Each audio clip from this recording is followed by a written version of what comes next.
जय जगन्नाथ। समाजर दौतनीति और निष्ठुरतार शिकार हेउथिबा जणे असहाय नारीर अंतर्वेद को नहीं रचित एही मार्मिक कविता कलंकर मुकुट। देहर हाटरे निज इच्छा विरुद्ध रे बिक्री हेउथिबा एक निरीह जीवनर लुह, तार हजि जाइथिबा स्वप्न एवं एही सभ्य समाज प्रति थिबा तार एक तीव्र प्रश्नवाची को एथिरे अति जीवंत भाव उपस्थापन करा जायछि। रातिर ए निर्जन छकरे रंगीन आलुओ छाईरे, रातिर ए निर्जन छकरे रंगीन आलुओ छाईरे से ठिया हुए समय को बिकिबाकू अदृश्य एक कोप तले। ओठरे तार कृत्रिम हस, आखिरे लुचिछि लुहर सागर। ओठरे तार कृत्रिम हस, आखिरे लुचिछि लुहर सागर।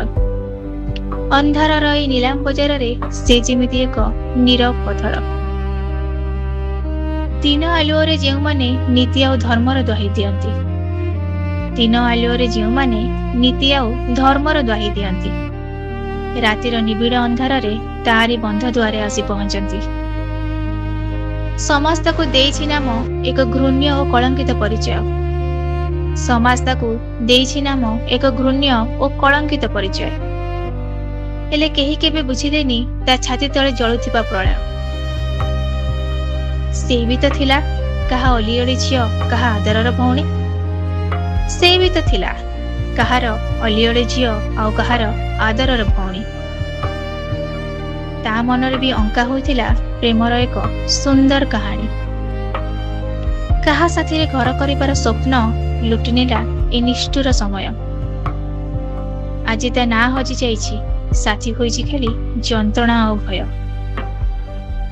ता देहर मूल्य लगुछि एठी, किंतु कांदणर नाही कोनोसी बजार। ता देहर मूल्य लगुछि एठी, किंतु कांदणर नाही कोनोसी बजार। प्रतिटी रातिर शेष प्रहर रे निज सह से करे उत्तरहीन विचार। लुह भिजा आखिरे आईन को चाही नीरवर से पचारे आजी।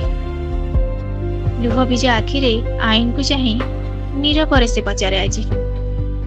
मु कौन सतरे अपराधी, ना मते अपराध करने को बाध्य करिथिबा ए समाज ही पापी।